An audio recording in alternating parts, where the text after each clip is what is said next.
নয়াদিগন্ত আমাদের কাছে একটা সংগ্রামের নাম। বিগত ফ্যাসিবাদী সরকারের আমলে নানাভাবে তারা নির্যাতিত হয়েছেন, নিপীড়িত হয়েছেন। তাদের কর্মীরা, সংবাদকর্মীরা, তারা অনেকেই আপনার চরমভাবে নির্যাতিত হয়েছেন।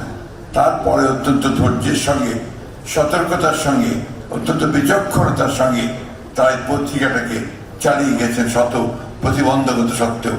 সেই জন্যই আমি নয়াদিগন্তকে আজকে তাদের 21 বছর পূর্তি প্রতিবার্ষিকীতে আমি আন্তরিকভাবে ধন্যবাদ জানাতে চাই, অভিনন্দন জানাতে চাই।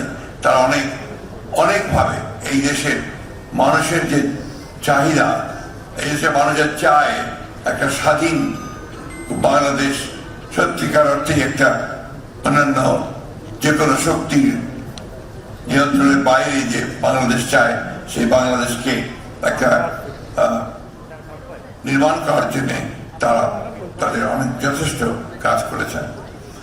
আমরা জানি যে ফ্যাসিবাদী শাসন আমলে এই দেশের সমস্ত শক্তিগুলো যারা গণতন্ত্রকামী তারা নির্যাতিত হয়েছে, নিপীড়িত হয়েছে। প্রায় 60 লক্ষ কর্মীকে, গণতন্ত্রের কর্মীকে মিথ্যা মামলা দেওয়া হয়েছে। আমার 20,000 উপর মানুষকে হত্যা করা হয়েছে। প্রায় 1700 নেতা কর্মী, ইলিয়াস আলী সহ তাদেরকে গুম করে দেওয়া হয়েছে। আমাদের এই আলেম উলেমা, জামাত ইসলামের নেতৃবৃন্দ, আমাদের মৌলানা নিজামী সাহেব, তারপরে জামান সাহেব, কাশেমি সাহেব, এই পত্রিকার যে প্রকাশক ছিলেন তাকে সহ অনেকে মৃত্যুদণ্ড, সালাউদ্দিন সাহেব সহ তাদেরকে মৃত্যুদণ্ড দেওয়া হয়েছে মিথ্যা মামলায়। আমি মনে পড়ে আমার যে 1971 সালে স্বাধীনতা যুদ্ধের পরে এই মিডিয়া অর্থাৎ গণমাধ্যম, প্রেস, তাদের উপর যে অত্যাচার হয়েছে, বিশেষ করে 1975 সালে সমস্ত বাকশাল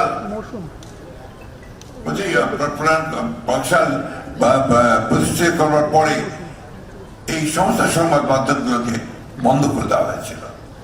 আমার মনে পড়ে তখন সাংবাদিকরা তারা সবাই বেকার হয়ে গিয়েছিলেন। অনেকে আপনার বায়তুল মুকাররমের সামনে তখন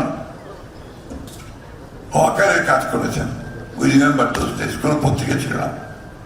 1975 সালের পরিবর্তনের পরে শহীদ প্রেসিডেন্ট জিয়াউর রহমান প্রথম এই একদলীয় শাসন ব্যবস্থা থেকে বেরিয়ে এসে বহুদলীয় শাসন ব্যবস্থা প্রতিষ্ঠা করেছিলেন এবং সংবাদপত্রের স্বাধীনতাকে নিশ্চিত করেছিলেন। আমাদের ভুলে গেলে চলবে না যে সেই সময়টা থেকে সমস্ত মূল যে সংস্কারগুলোর প্রয়োজন ছিল সেই সংস্কারগুলো শহীদ প্রেসিডেন্ট জিয়াউর রহমান শুরু করেছিলেন। পরবর্তীকালে দেশের যে বেগম খালেদা জিয়া তারই ধারাবাহিকতা সামনের দিকে এগিয়ে নিয়ে গিয়েছেন।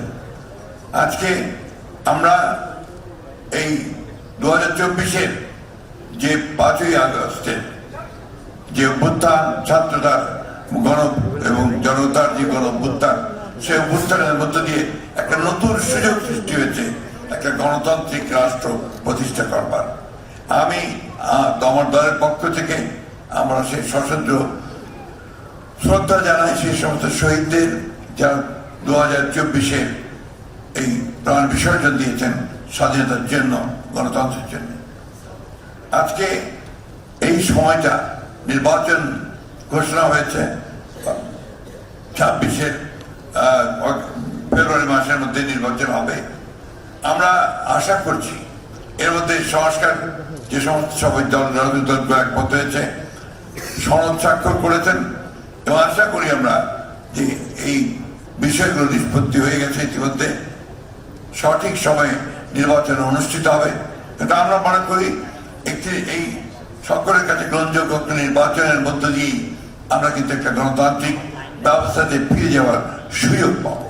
সেই সুযোগ সৃষ্টির জন্য আমি আহ্বান রাখবো সকল রাজনৈতিক দলের কাছে যে আমাদের ছোটখাটো সমস্যা এগুলোকে দূরে রেখে গণতান্ত্রিক ব্যবস্থা থেকে আমরা ফিরে আনার জন্য সবাই এই নির্বাচনে অংশ নেই, গণতান্ত্রিক ব্যবস্থাকে ফিরে নিয়ে আসি।